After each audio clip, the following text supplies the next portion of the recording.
Hello বন্ধুরা, এই গল্পের অনেকগুলো সিজন আগে আপলোড করা হয়েছে। যারা যারা আগের সিজনগুলো শুনেন নাই তারা একটু কষ্ট করে আগের সিজনগুলো শুনে আসবেন, আর যারা যারা আগের সিজনগুলো শুনছেন তারা এই গল্পটা শুনতে পারেন। Thank you.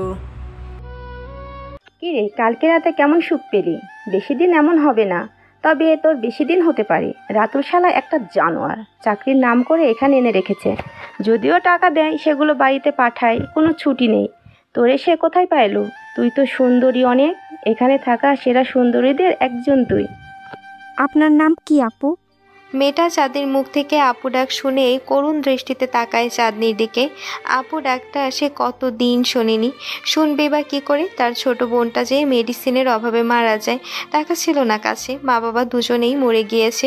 ছোট বোনটাকে নিয়েই তার পরিবার ছিল, কিন্তু দুরারোগে আক্রান্ত হয়ে তার ছোট বোন শিমলি মারা যায়। মেয়েটাকে তার বোন আপু বলে ডাকতো। চাঁদনির বলা আপু ডাকটা হুবহু তার বোনের মতোই শোনা গেছে। মেয়েটা বলে, আমার নাম বাসন্তী, তোর নাম কি রে? আমার নাম চাঁদনি। আপু, আপনি অনেক সুন্দর। আপনার চোখে একটা জাদু আছে, একটা শান্তি শান্তি ভাব আছে। ওরে আর বলিস না রে, আমার অনেক কষ্ট হচ্ছে। শোন, তোর সাথে পরে কথা বলবো। তোর কাছে পাঠানো হয়েছে তোকে সাবধান করার জন্য। কালকে যে ছেলেটা এসেছিল সে নাকি তোকে অনেক প্রশ্ন করে, তাই ওরা বলেছে তোর ব্যাপারে যেন কেউ কিছু না জানে। জানলে তোকে ওরা মেরে ফেলবে, তোর বাবাকেও মেরে ফেলবে। সাবধানে থাকিস বোন, আমি আজ থেকে তোর বড় বোনের মতো। চিন্তা করিস না, লুকিয়ে দেখা করব তোর সাথে। বাসন্তী চলে যায়। চাঁদনির মনটা আবার খারাপ হয়ে গেল। বাবার কথা আরও বেশি করে মনে পড়ে। কি করছে তার বাবা? নিশ্চয়ই মায়ের কাছে আছে। আচ্ছা, মা কেমন আছে? ওর মা চৈতি বেগম এখনও হাসপাতালে। দুদিন হলো তার স্বামী কাশেম মিয়া আসছে না। চাঁদনি আর চৈতি জানেই না যে কাশেম মিয়ার পৃথিবীতেই নেই। জানালার কাছে ড্রিঙ্কসের গ্লাস ছুঁড়ে মারল ব্ল্যাক গ্যাং লিডার। ওর সামনে ওর অফিসের সব স্টাফেরা বসে আছে। 10 জন নিয়েই ওর অফিস। জ্যোতি হলো ব্যাংকের লোক। সে মূলত ব্ল্যাক গ্যাংয়ের টাকা সঠিকভাবে সাদা টাকা বানিয়ে দেয়। ব্ল্যাক গ্যাং লিডার এত টাকা পায় কিভাবে? কারণ এদের ইনভেস্টর হলো আমেরিকার সবচাইতে পাওয়ারফুল মাফিয়া জেমসের কোটি কোটি ডলার আছে। সেসব টাকা বিভিন্ন দেশে পাঠিয়ে দিয়ে বড় বড় শেয়ার ডিলারদের সাথে কন্ট্রাক্টে যায় জেমস। তাদেরকে 20% দিয়ে বাকি 80% নিজের অ্যাকাউন্টে জমা করে, যাতে তার কালো টাকার হিসেব কেউ নিতে আসলে বিশ্ব ব্যাংকে করা অ্যাকাউন্টের সব পেপারস দেখিয়ে দিতে পারে সে। পরপর 2 বার ওরা অনেক টাকা লস করেছে। জেমস ওদের উপরে কেস করবে, সাথে ওরা ইনভেস্টরও হারাবে। তোমাদের বারবার বলছি শেয়ার সেল করার সময় সতর্ক থাকতে। শালা ওই কোম্পানি ম্যানেজার কোথায়? স্যার, ও আছে। ও নিজেও জানে না এভাবে ধুম করে কেউ শেয়ার সেল করে দেবে এত টাকার। ব্যাংকে খোঁজ নাও কার অ্যাকাউন্টে এত টাকা ঢুকছে। আমার ইনভেস্টের হারাতে চায় না, আমাদের কোম্পানি লস করবে এবার। এই গ্রিন স্নেককে ভাই, তোরা কেন এখানে এসেছিস? সামনে আসিস না কেন? একসাথে কেন যে এত টাকার ট্রেন্ডিং করছে? ওরা ভয় পায় লসের জন্য, কিন্তু গ্রিন স্নেক গ্যাং খেলছে অন্য লেভেলে। সব কিছু আগের থেকে সাজানো নিলয়দের। রাজ এসেছে গ্রামের বাজারে। বাজারটা বেশ বড়, এখানেই থানা আছে। বাজারটার পাশে এমপির বিলাসবহুল বাড়ি। রাজ থানায় এসে বসলো। একটা ছেলে চা নিয়ে আসে। অনেক আসলো থানার ভেতরে, গায়ে ওর কলেজ ড্রেস। সে রাজের সামনে বসলো। থানায় রাজ এই প্রথম এসেছে। অনেক বলে, এখানে বড় স্যারকে? এই ছেলে কলেজ ছেড়ে এখানে কি? এই ছেলে এদিকে আসো, কিছু বলবে? আপনি কি বড় স্যার? হ্যাঁ। এই নিন, আপনার জন্য একটা চিঠি আছে। আমাকে একজন দিতে বলল। মুখে কালো মাস্ক পরা, চুলগুলো অনেক বড় বড়, কালো পাঞ্জাবি পরা ছিল। আমি ফিরছিলাম বাসায়, আপনাকে ডেকে বলে এই চিরকুটটা আপনার কাছে পৌঁছে দিতে, মানে বড় স্যারের কাছে পৌঁছে দিতে বললো। এই নিন স্যার। স্যার, আপনি আসতে না আসতেই চিরকুট। দেখি, এদিকে দাও। দাঁড়াও তুমি। রাজ কথাটা বলে চিরকুট হাতে নিল। রাজ কাগজের ভাঁজ খুলতেই দেখতে পায় সেখানে কয়েক লাইনের একটা হুমকির চিঠি লেখা। এই রাজ, সময় ও পরিস্থিতি তার ভাগ্য, এই 3টে জিনিস প্রত্যেকটা মানুষকে বদলে দিতে পারে। কারো কারো জীবনটাও বেঁচে থাকতে পারে। তাই আপনার কাছে এখন সময়, সুযোগ আর পরিস্থিতি আছে নিজের জীবনটাকে বাঁচানোর জন্য। ভাগ্যটাকে পরিবর্তন করুন, সিদ্ধান্ত আপনার, কাজটা আমার। মবস্টার আপনাকে স্বাগত জানিয়েছে। রাজ চিরকুট পরে অনিকের দিকে তাকালো। অনিকের গায়ে কলেজ ড্রেস। অনিককে বলে, লোকটার মুখ তুমি দেখোনি? অনিক মাথা নাড়িয়ে না বলে। রাজ অনিককে চলে যেতে বলে। অনিক সেখান থেকে চলে যায়। রাজ যে কেসের জন্য এসেছে সেটা নিয়ে রিসার্চ করতে বসে। মবস্টার সম্পর্কে ধারণা পায়। কয়েক সেকেন্ডের সিসি ক্যামেরার ফুটেজ কালেক্ট করে রাজ। সিসি ক্যামেরা নষ্ট করার আগের ভিডিও থেকে মবস্টার গ্যাংদের প্রতি বেশ ধারণা পায় ওরা। তবে মবস্টার গ্যাং অনেক ডেঞ্জারাস, আর সেটার জন্যই রাজ এসেছে। নিলয়রা বসে আছে। নাচে ক্লাবের সব কিছুর ডিটেলস মাসুম এনে দিয়েছে। মাসুমের থেকে সব তথ্য পাওয়ার পর সব প্ল্যান সাজায়। মাসুম বলে, নাচো ক্লাবটা হলো এই দেশের নামকরা একটি বড় ক্লাবের তালিকায় ৩য় নম্বরে আছে। এর আশেপাশে অনেকগুলো সিসি ক্যামেরা থাকে। ক্লাবের মালিকের নাম হলো শান্ত।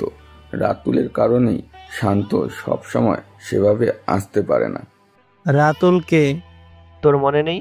ওই যে একটা রিক্সাওয়ালা চাচার সাথে ধাক্কা, গাড়ি থেকে নাম চলে আসা, মনে আছে? হ্যাঁ আছে। ওইখানে দূরে একটা 10-12 তলা যে টাওয়ার দেখছিস না, এটাই হলো রাতুলের বিজনেস পার্ক। মানে ওই টাওয়ারে সব কিছুই আছে। ক্যাসিনো গেম থেকে শুরু করে ড্রাগস বিজনেস, অস্ত্র বিজনেস, আর সাথে আছে পতিতার বিজনেস। তবে মোস্ট ইম্পর্ট্যান্ট বিষয় হলো ওইখানে ঢুকতে হলে আগে সেখানে কোড বানাতে হবে। ওই মিডনাইট ক্লাবে নিজস্ব কোড পেয়েই তবে ঢুকতে দেবে। আর যারা কোড ছাড়া যায় তারা পরিচিত লোকেদের সহায়তায় যায়। আমি রেস্টুরেন্ট অবধি যেতে পারছিলাম। প্রতি রাতে কোটি টাকার বিজনেস চলে সেখানে। তাহলে আমরা কেন সেটা লুট করছি না? আমাদের তো সেটাই দরকার। না না নিলয়, এতটা সহজ ভাবিস না। সেটা মোটেও সহজ নয়। ওটার টার্গেট আমাদের টাম সাজানো। সময় মতো আমরা মিডনাইট ক্লাবে প্রবেশ করব। এর জন্য আমাদের অনেক কাজ করতে হবে। আগে নাচো ক্লাব নিয়ে স্টাডি কর। এটাও কম কি? হ্যাঁ, এই ক্লাবে বাহিরের অনেকগুলো সিসি ক্যামেরা আছে। ক্লাবের বাহিরে গার্ড থাকবে। তাই কাব্য ভাই যদি বাহিরে গাড়ি নিয়ে দাঁড়ায় তবে সমস্যা আছে। এই এরিয়া থেকে দূরে গিয়ে থাকতে হবে। তবে ওই সামনের ক্লাবে একটা বিল্ডিং আছে। সেই বিল্ডিংয়ের 8 তলায় আমরা থাকবো। সেখান থেকে আমরা সবকিছু হ্যাক করতে পারবো। কিন্তু ওদের সিক্রেট হ্যাক করতে ওদের সেটআপ রুমে যেতে হবে। একটি ভাইরাস ইনস্টল করতে হবে। সেটা সহজ হবে না। সেটা নিয়ে তোকে ভাবতে হবে না নিলয়। টাকা কামিয়েছি কি করতে, টাকা দিয়ে সব কিছু ব্যবস্থা করে নেব। তুই শুধু বল কবে কখন কাজে নেমে পড়ব। একটা কাজ কর। শান্তর দুর্বলতা কিসে সেটা জানিস মাসুম? হ্যাঁ, শান্ত ওর বাবাকে অনেক ভালোবাসে। তাহলে ওর বাবাকে তুলে নিয়ে আসিস। কিন্তু ওর বাবা হলো রাষ্ট্রমন্ত্রী। আচ্ছা, সমস্যা নেই। শুভ্র আছে তো। Greatest invest in the world. মানে অপেক্ষা কর, বুঝতে পারবি সব। নিধি আয়, মেকআপ করিয়ে দিবি আমাকে। শুভ্র চরিত্রকে নতুনভাবে প্রেজেন্ট করব। আর সিয়াম, জলদি স্বরাষ্ট্রমন্ত্রীর পার্সোনাল নাম্বার বের করে ফেল। নিধি নিলয়কে সাথে করে নিয়ে মেকআপ রুমে নিয়ে যায়। নিলয় গা থেকে কাপড় খুলল। রোজ জিম করা বডির দিকে তাকিয়ে থাকে নিধি। নিলয় নিধির দিকে তাকায়। নিধি লজ্জা পায়। নিলয়ের গায়ে লোম নেই, মেদ নেই কোনো। একদম স্টিল পেটানো বডি, পরনে কালো প্যান্ট, খালি গায়ে আয়নার সামনে দাঁড়ানো। মুখ থেকে দাড়িগুলো কাটে নিলয়। কৃত্রিম চুল লাগিয়ে নিলয় নিধিকে বলে, আমার গলার পিছনে মানে ঘাড়ের দিকটায় একটা ওয়ান টাইম ট্যাটু করতো। আর তার আগে তুই টি-শার্ট পর। কেন? তোকে খালি গায়ে দেখলে আমার কেমন লাগে। ধুর, প্রফেশনাল কাজে লজ্জা, ভয়, সংকোচতা বাদ। জলদি কাজ কর। শুভ্রকে নতুন চরিত্রে দিতে হবে। আচ্ছা, নিধি আসে নিলয়ের পেছনে, কাপা কাপা হাতে নিলয়ের পিঠে হাত রাখল। নিলয় আয়নার সামনে দাঁড়িয়ে নকল চুল লাগাতে ব্যস্ত। নিধি ট্যাটুর স্টিকার লাগাতে থাকে। নিলয় একটা বহুরূপী যেন, তার কতগুলো রূপ। নিলয় শান্তর বাবাকে কনভিন্স করতে যাচ্ছে সোজা তার অফিসে। সামিয়া সময় পেলে ফেসবুকিং করে। সাদিয়ার কবিতা বেশ পছন্দ। Sadia Rahman ID log in করতেই তার টাইমলাইনে একটা কবিতা দেখতে পায়। আমার ভুল হয় সবিস্তর, তোমাকে চিনতে আমি কুল হারাই। এত অমূল্য তুমি গো সর্বরী।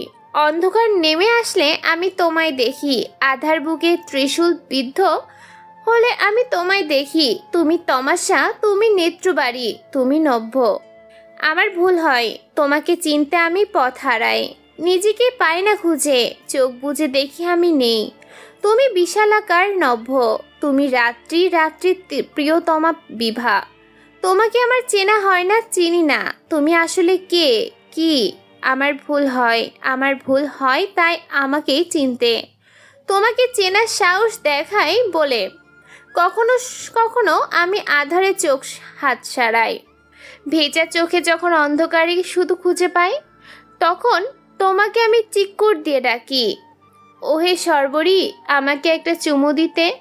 মৃত্যুদণ্ড কার্যকর করো, আমি মৃত্যু পথযাত্রী, তুমি পথযাত্রী। কবিতাখানা পড়ে সামিয়ার প্রচণ্ড ভালো লাগে। ছোট্ট করে কমেন্ট করে দেয় সে, ইস, এভাবে যদি কেউ চাইতো। সাদিয়া পরক্ষণে কমেন্ট করে অবাক হয়। তার তো হাজব্যান্ড রাতুল আসে, তাহলে এসব কেমন কমেন্টস? ডিলিট করতে গিয়েও করে না। তবে আইডিতে প্রবেশ করে সাদিয়া। আইডির নাম কবিতার রাফখাতা। ফলোয়ারও বেশ দেখলো সাদিয়া। অনেক কবিতা লেখা আইডিতে। সাদিয়া যেন এমন টাইপের কবিতাই খুঁজছিল। আইডির নামটাও বেশ আকর্ষণীয়। সাদিয়া একসাথে অনেকগুলো কবিতা পড়ে ফেলে। সময় কেটে যায়। এই আইডির মালিককে কে তার মনের অনুভূতি সাজিয়ে এত সুন্দর কবিতা লিখেছে? ভাবতে ভাবতে মেসেজ অপশনে ক্লিকও দিয়ে ফেলে সে, কিন্তু মেসেজ করতে সাহস পায় না। ছেলে নাকি মেয়ে? যেহেতু কবিতার রাফ খাতা, তাহলে মেয়ে হবে। সাদিয়া নখ দিয়ে বলে, এই যে রাফখাতা আপু, আপনি কবিতাগুলো এত সুন্দর করে কেন লেখেন? হ্যাঁ, মানুষ প্রেমে পড়ে যাবে তো। কিন্তু অপর পাশ থেকে রিপ্লাই আসে না। 12 ঘন্টা আগে অ্যাক্টিভ ছিল। সাদিয়া আবার আইডিতে ঢুকে কবিতা পড়তে থাকে, কিন্তু ওই আইডিটা কার, কে হতে পারে? যেই হোক, সাদিয়া আইডিটার কবিতার প্রেমে পড়ে গিয়েছে। শান্ত বসে আছে শার্লিনের সামনে। একদিন হয়ে গেছে শার্লিন মরার মতো পড়ে আছে। শান্ত চোখ ভরে দেখতে থাকে শার্লিনকে। রাশিয়ান বিউটি যেন একেই বলে। যেমন দেখতে তেমন চোখের চাহনি, পাপড়ি, ঠোঁট, গাল, চুল, সব কিছু মিলিয়ে এই বিদেশি মেয়েটা শান্তর মন কেড়ে নিয়েছে। শার্লিন রাশিয়ান হলেও শান্ত সেটা জানে না। তবে শার্লিনের প্রেমে পড়ে গিয়েছে সে। তাকে কোনোভাবেই শান্ত হাত ছাড়া করতে দেবে না। শার্লিনকে সবার থেকে লুকিয়ে রাখবে। সে নিজের জন্য খাবার রাখবে। মনে মনে শার্লিনকে গার্লফ্রেন্ড হিসেবে ভেবে নিয়েছে। এমন সময় শার্লিন চোখ খোলে, হাত পা নাড়াতে থাকে। Who I am. Hey beautiful queen, are you okay? তুমি কে? ও, মনে পড়েছে, তুমি আমাকে তুলে এনেছো। ছাড়ো আমাকে। বাহ, তোতা পাখি তো দেখি বাংলা বলতে পারে। আমাকে এখানে কেন এনেছো? শান্ত একটা গ্লাসে ড্রিঙ্কস ঢেলে মুখে পুরে নেয়। ঢোক গিলে শার্লিনের দিকে মুচকি হাসতে থাকে। শার্লিনের হাত পা দড়ি দিয়ে বাঁধা, বিছানার এক কোণে ফেলে রেখেছে। শান্ত বলে, এটা একটা বার, তোকে এইবার ডান্স করতে হবে, আমার বিছানার সঙ্গী হতে হবে। আমার হাত পা খুলে দাও, তোমাকে আমি মেরে ফেলবো। তুমি জানো না তুমি কোথায় আটকে পড়েছো? তুমি কোন দেশ থেকে এসেছো? শার্লিন একজন ট্যুরিস্ট, আমি বেড়াতে এসেছি, আমাকে ছাড়ো। শান্ত শার্লিনের সাথে কথা বলতে থাকে। দুইটা মেয়েকে ডাক দেয় শান্ত। দুইটা মেয়ে রুমে প্রবেশ করে। শান্তর কথা মতো দুইটা মেয়ে শার্লিনের কাছে যায়। একটা ব্যাগের থেকে সুন্দর দামি কাপড় বের করে মেয়ে দুইটা।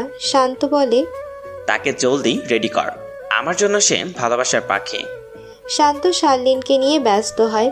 ওদিকে তার ক্লাবে দুজন লোক আসে, একজন মেয়ে আর একজন ছেলে। ছেলেটা হলো অর্ক আর মেয়েটা হলো নিধি। দুজনে বেশ দামি পোশাক পরেছে।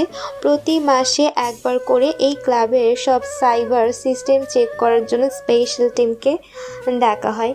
সেই টিমের পক্ষ থেকে লোক এসে তাদের সব ধরনের সেট আপ চেক করে চলে যায়। আজকেও দুজন আসার কথা, তবে রাস্তাতে কাব্য, সিয়াম আর মাসুম সেই দুজনকে আটকে রেখে কাব্যকে কল করে। কাব্য আর নিধি দুজনে শান্তর ক্লাবে আসে। তাদেরকে চেক করা হয়। কোনো ধরনের বিপজ্জনক কিছুই তাদের কাছে ছিল না। অর্ক আর নিধি ক্লাবের সেট আপ রুমে যেতে থাকে। একটা রুমের পাশ দিয়ে যাওয়ার সময় ভেতর থেকে একটা মেয়ের গলা থেকে ইংরেজিতে কথা শুনতে পায়। Leave me bastard, leave me, you are so loser. তখনও কোনো ছেলের হাসির শব্দ শুনতে পায় ওরা দুজন। সেই রুমে ওরা দুজন ঢুকতে যাবে, তখনই গার্ডরা বলে, ওদিকে নয় রুম, চলো ওদিকে আছে। ওরা দুজন থেমে যায়, তারপর গার্ডদের সাথে আসতে থাকে। ওরা সেট আপ রুমে আসলো। কম্পিউটারে বসে ওদের একটা ভাইরাস ওদের সেট আপে ইনস্টল করে দেয়। তখনই সিয়াম বলে, কাব্বু ভাই, কাজ হয়েছে, অঙ্করা ভাইরাস সেট আপ হয়েছে। আমার কাছে আবার ওই এরিয়ার সব সিসি ক্যামেরা এবং কম্পিউটার আমার কন্ট্রোলে চলে আসবে। গ্রেট, এবার সব কিছু আরও সহজভাবে সাজাতে হবে। আমি জানি নিলয় অনেক টাকা জিতবে, আর জেতার পর মালিক তাকে টাকা নিয়ে বের হতে দেবে না। সমস্যা এই কারণেই, তাই আমাদের সব কিছুতে প্রস্তুত থাকতে হবে, কিন্তু নিলয়কে সাবধানে রাখতে হবে। গার্ডদের মারতে শুরু করলেও ওদের কিভাবে যে মারবে সেটা নিলয় নিজেও জানে না। ঠিক আছে মাসুম, সামনের বিল্ডিংয়ের রুম নেওয়া ব্যবস্থা কর, জলদি করতে হবে, খুব দ্রুতই আমরা মিশন শুরু করব। সবাই যে যার মতো কাজ করতে ব্যস্ত। অর্করা চলে আসে সেখান থেকে। তবে আসার সময় সেই রুম থেকে আবার কোনো মেয়ের কান্নার শব্দ শুনতে পায়। ওদের বুঝতে বাকি নেই এখানে নতুন কোনো মেয়েকে তুলে আনা হয়েছে। মিমি শুভ্রের মানে নিলয়ের নাম্বার নিয়েছে মাহিমের থেকে। মাহিম চায় টাকা, আর সে টাকার জন্য নিজের বউকে বিলিয়ে দিতেও প্রস্তুত। মাহিমের ধারণা তার বউ আর অন্য মেয়েদের মতো না, সে স্বাধীনতা পছন্দ করে। স্বামী সেবা মিমির দ্বারা হবে না, তাই মিমি যেটা পছন্দ করে সেটাকেই পুঁজি হিসেবে ব্যবহার করে শুভ্র মানে নিলয়ের মাথায় কাঁঠাল ভেঙে খাবে। মিমি অনেক ফোন দেয় নিলয়কে। নিলয়ের ফোন দেখার সময় নেই। নিলয় স্বরাষ্ট্রমন্ত্রীর পার্সোনাল নাম্বারে কল করেছে। নিলয় মানুষ পটানোর কারিশমা চালু করে দিয়েছে। নিলয় জানে যেই ফোন করুক নিলয়ের নাম্বার স্বরাষ্ট্রমন্ত্রী খুঁজে বের করতে পারবে বা ডিটেলস খুঁজে নিতে পারবে। এর জন্য স্ক্যামার বলে ধরে না নিয়ে যায়, তাই নিলয় নিজেই কার অফিসের সামনে এসে কল করেছে। হ্যাঁ স্যার, আমি শুভ্র বলছি। আসলে আমি একজন ইনভেস্টর। আমার বন্ধুর মাধ্যমে জানতে পারি আপনি শেয়ার মার্কেটে নজর রাখেন। আমি আপনাকে টাকা দিব। আপনার একটা কোম্পানি আছে, সেটাতেই ইনভেস্ট করবেন, শেয়ার ছাড়বেন। লাভের ভিতরে আপনি 50 পাবেন, আমি 50%। আপনার কিছুই লাগবে না, শুধু ইনভেস্ট করব আমি। আপনি কোম্পানির শেয়ার ছাড়বেন। রাজি থাকলে বলেন, দেখা করি। আপনার অফিসের সামনে দাঁড়িয়ে আছি। মাহিমের মাধ্যমে নিলয় জানতে পারে স্বরাষ্ট্রমন্ত্রীর একটা কোম্পানি আছে, সেটা হলো কোমল পানীয়, জুস কিংবা ফুড কোম্পানি। নিলয় এখানে দুটো কাজের উদ্দেশ্যে এসেছে। একটা হলো শান্তর দুর্বলতাকে নিজের কাছে রাখা, আর শেয়ার স্টকে একদম উপর থেকে খেলতে এসেছে। অনেক একটা টিম এসেছে রাজের বাড়ি। এলাকার মানুষ একদম ভয়ে ঘর থেকে বের হয় না। দিনের বেলাতে ডাকাতের দল এসেছে ভাবতেই সবাই ভয়ে যার যার ঘরে চলে গিয়েছে। অনেক এসে রাজের ঘরের তালা ভাঙলো, তারপর ভেতরে প্রবেশ করে। রাকিব বাড়ির ভেতর থেকে সব কিছু নিতে যায়। অনেক তখন বলে, আর কি কোনো জিনিসে হাত দিও না। ওর বাড়িতে টাকা কোথায় আছে খুঁজে বের করো, টাকা লাগবে। আচ্ছা। অনেকের কথা মতো সবাই টাকা খুঁজতে থাকে। ক্যাশ 5 লাখ টাকা খুঁজে বের করে আনে। অনেক সেই টাকাগুলো ফ্লোরে সাজিয়ে মবস্টার গ্যাং নাম লিখে দেয়। তার মানে এটা অনেকের হুমকি ছিল। অনেক সবাইকে বের হতে বলে। বাড়ির সামনে সিসি ক্যামেরা দেখা যায়। অনেকদের মুখে মাস্ক পরা, কেবল চোখ দেখা যায়। অনেক সেই ক্যামেরার সামনে এসে মিডল ফিঙ্গার উঁচু করে রাজকে চ্যালেঞ্জ জানিয়ে দেয়। তারপর বারান্দায় থাকা রাজের বনের লাগানো ফুল গাছটার দিকে এগিয়ে যায়। সেখান থেকে ফুল ছিঁড়ে এনে দরজার সামনে রেখে অনেক চলে যায়। অনেকের কাণ্ড দেখতে থাকে ওর লোকেরা। ছেলেটা পিচ্ছি হলেও অনেক বেশি ডেঞ্জারাস। হাই কনভার্সের কারণে হাইট বেশ লম্বাই লাগছে অনেকের। অনেকেরা দ্রুত সেখান থেকে চলে যায়। রাজ এমপির বাড়িতে এসেছে, সব কিছু খতিয়ে খতিয়ে দেখছে। এমপির বাড়িতে সিক্রেট অনেক রুম দেখতে পায়। সেখানে অনেক ক্যাশ টাকা উদ্ধার করে রাজ। বাথরুমে আসে রাজ, সেখানে একটি বাথটব রাখা। বাথটবের পানিতে রক্তের রং লেগে আছে। রাজ ভালো করে দেখতে থাকে। এমন সময় চোখে পড়ে একটি ছুরির ভাঙা অংশ। রাজ সেটা উদ্ধার করে। সিসিটিভি ফুটেজ দেখতে থাকে রাজ। তখনই সাকিব আসে রাজের কাছে। স্যার, মবস্টার গ্যাং আপনার বাসায় ডাকাতি করেছে। সেখানকার থানা থেকে কল এসেছে, দ্রুত যেতে হবে। হোয়াট? রাজ দ্রুত গাড়ি নিয়ে নিজের শহরের দিকে রওনা দেয়। 6 ঘন্টা জার্নি শেষে রাজ এসেছে তার বাড়ি। বাড়ির গেট ভাঙা, দরজা ভাঙা, সব কিছু ভেঙে পড়ে আছে। রাজ দরজার কাছে আসলো। তার বোনের লাগানো গাছে হওয়া ফুল দরজার সামনে সুন্দর করে রাখা আছে। রাজ দ্রুত ঘরের ভেতরে প্রবেশ করে। পুলিশেরা আছে সেখানেই। রাজকে দেখে স্যালুট করলো। রাজ দেখতে পায় টাকা দিয়ে ফ্লোরে লেখা হয়েছে ইনজাস্টিস ফর মবস্টার। হা হা হা। সাকিব এটা দেখে তার টিমদের বলে, জলদি বাড়ি সার্চ করো, কি কি হারিয়েছে দেখো। দরকার নেই, মবস্টার ডাকাতি করতে আসেনি, চ্যালেঞ্জ জানিয়ে গেছে। মবস্টার গ্যাং কোনো সাধারণ গ্যাং না, এরা আসলেই ডেঞ্জারাস। পুলিশের ঘরেই ডাকাতির হুমকি। ওরা আমার অপেক্ষাই করছিল মনে হচ্ছে। স্যার, সিসি ক্যামেরা চেক করেছি। চলো দেখি। রাজ মনিটরের সামনে আসলো। ফুটেজ দেখতে পায়। ভেতরে কয়েকজন প্রবেশ করে। বের হওয়ার সময় একজন ক্যামেরার সামনে বেশ ভাব নিয়ে দাঁড়িয়ে মিডল ফিঙ্গার দেখায়। রাজ বাহিরে আসে। পকেট থেকে চুইংগাম বের করে চিবাতে থাকে। এলাকার মানুষজন দাঁড়িয়ে আছে বাড়ির সামনে। সাকিব বলে, স্যার, এলাকাবাসীদের জিজ্ঞাসাবাদ করি। তার দরকার নেই। শোনো, এজেন্টদের খবর দাও। যেহেতু ওরা সিটিতে এসে গেছে, সিটি থেকে বের হবে না। এমপির এলাকায় সিভিল ড্রেসে ওরা থাকবে। পাগল সেজে থাকতে বলো। এখানের প্রতিটা এলাকায় নতুন অফিসার সিভিলে থাকবে। Okay sir. Raj challenge accept করে নিয়েছে। অনেকও জানে না রাজ কতটা ডেঞ্জারাস। আবার রাজও জানে না অনেক কি করতে পারে। অনেক যেমন মায়াদয়াহীন, যে কাউকে গুলি করে মারতে পারে, রাজও ঠিক একই রকম। সরকারি চাকরি করে, তাতে কি? অপরাধীর অপরাধ সত্য প্রমাণ হলে তাকে আদালত অবধি যেতে দেয় না রাজ। চোরাই মার্কেট থেকে কেনা পিস্তল দিয়ে গুলি করে মেরে ফেলে, তারপর লাশ গুম করে দেয়। নিলয় স্বরাষ্ট্রমন্ত্রী হানিফ সাহেবের বাড়ির গেটের কাছে আসলো। তখনও নিলয় ফোনে কথা বলছে। গেটের কাছে আসতেই হানিফ তার গার্ডদের কল করে জানায় নিলয়কে যেন ভেতরে আসতে দেয়। নিলয় ভেতরে প্রবেশ করে। নিলয় প্রবেশ করতেই অনেক চেক করে সব কিছু ঠিকঠাক আছে। ভেতরে আসে নিলয়। সোফাতে বসে আছে হানিফ সাহেব। নিলয়ের সামনে এসে বসলো। রুমে আর কেউ নেই। নিলয়কে দেখে বিদেশি পাবলিক মনে হতে থাকে। নিলয় বলে, স্যার, কোটি টাকার বিজনেস আমার বিজনেসের পার্টনারের থেকে জানতে পারলাম আপনার একটা কোম্পানি আছে। কোম্পানির অবস্থা এখন অনেক খারাপ। আমি আপনার কোম্পানিতে টাকা ইনভেস্ট করতে চাই, শেয়ার বিক্রি করতে চাই। শেয়ার ছাড়লেই তবেই তো কোম্পানি উঠবে। তোমার নাম কি? স্যার, আমার নাম শুভ্র। শেয়ার মার্কেটে আমার একটা বিশেষ পরিচয় আছে। একবার শেয়ার বাজারের লিস্ট দেখলে জানতে পারবেন আমি টপ 20 জনের ভিতরে আছি। যাই হোক, আমি বিজনেস করি, বিজনেস আমার নেশা। কোটি টাকা লাগলেও আপনার কোম্পানির শেয়ার হোল্ডার আমার কাছে নিতে চাই। আপনি রাজি থাকলে লাভের অংশের অর্ধেক আপনার, বাকি অর্ধেক আমার। দেখো, কোম্পানিতে চাইলে আমি ইনভেস্ট করতে পারি, কিন্তু বুঝতে পারছি না কোম্পানি বারবার যেন ডাউনফলের দিকে যাচ্ছে। টাকা খরচ করেও কাজ হচ্ছে না। কোথায় বের হচ্ছেন? কিছু না মনে করলে চলেন একসাথে যাই। নিলয় ব্রিটকেস খুলল। টাকা সাজানো দেখে হানিফ বেশ খুশি হয়। ছেলেটা তো দেখি ভালোই মালদার আছে। এমন লোককে হাতে রাখলে তার 2 নাম্বারি টাকাগুলো কোম্পানির মাধ্যমে সাদা টাকা বানানো যাবে। হানিফ রাজি হয়ে যায়। নিলয়কে নিয়ে সে বের হয়। পার্টি অফিসে যাবে হানিফ। বাড়ি থেকে বের হলো দুজন। নিলয়কে নিজের গাড়িতে ওঠায়। বেশ কিছু দূর আসার পর নিলয় তার লোকদের কল করে।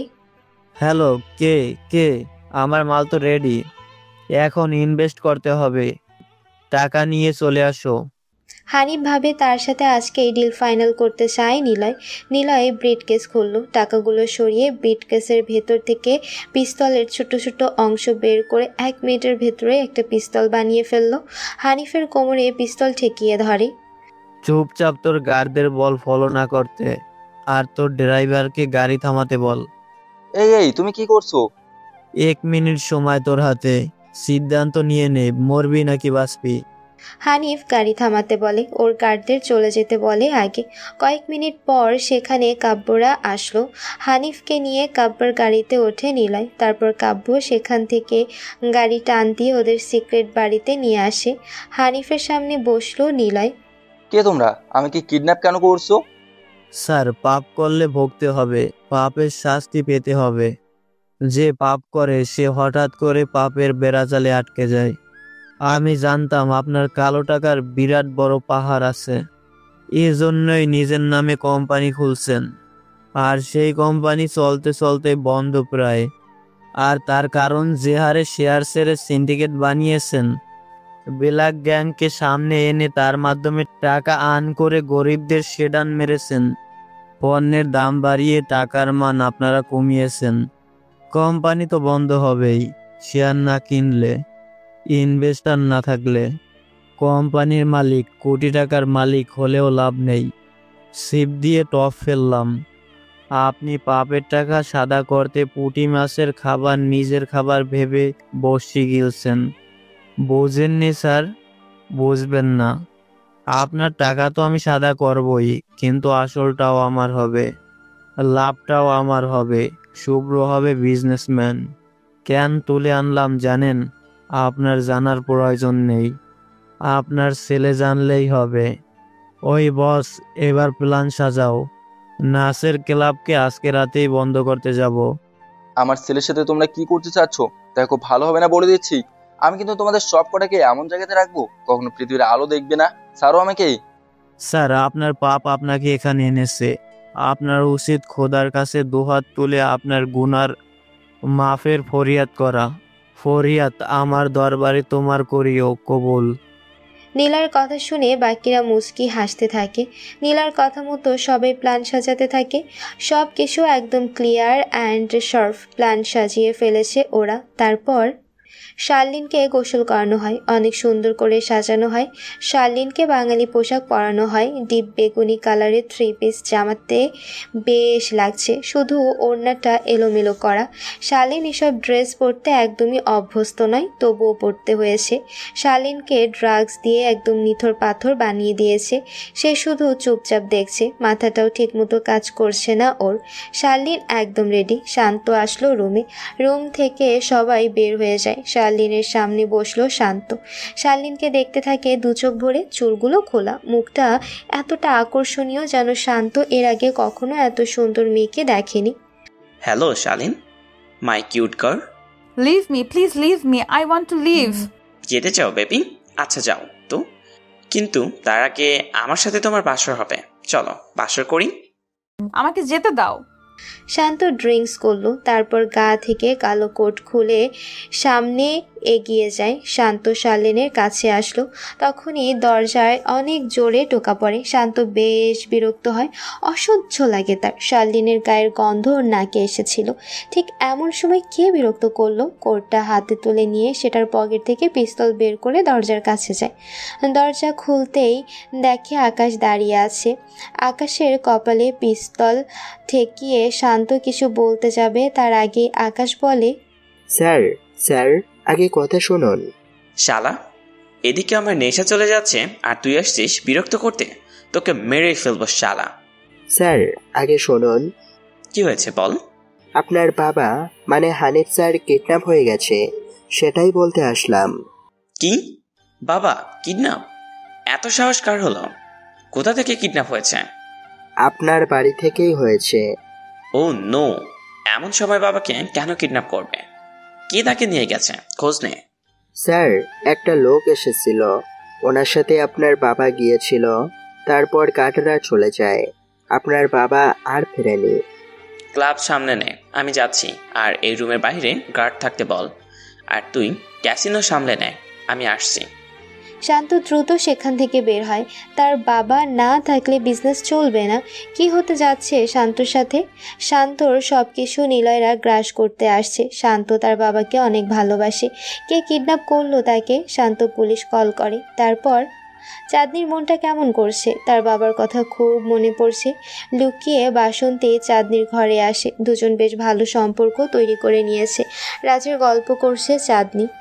জানো আপু, সেদিন যে লোকটা এসেছিল, লোকটা অনেক অদ্ভুত, আমাকে টাচ করেনি একটু।